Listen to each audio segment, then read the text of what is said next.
Hello! This guide will walk you through the process step by step on how to create a standard bundle. Step 1. Getting started. Choose bundle type.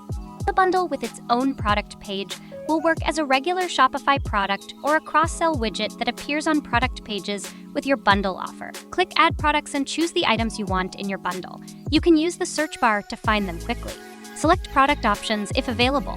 Additional features at this step: check best and least sellers based on your store's sales analytics. Increase the number of products using the quantity field. Change the order of products in a bundle.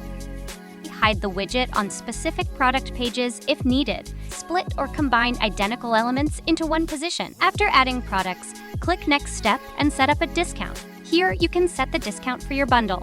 Choose from sale price, fixed discount, Shopify discounts, or percentage. You can also customize discounts for each product in the bundle. Now, let's add some details for your bundle. Enter a name, upload an image, and categorize it by collection or tag for easy navigation.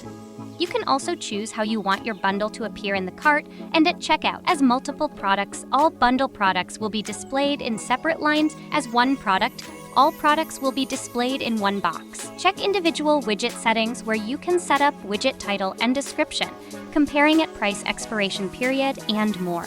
Finally, click View to preview your standard bundle. And that's it! You've successfully created a standard bundle.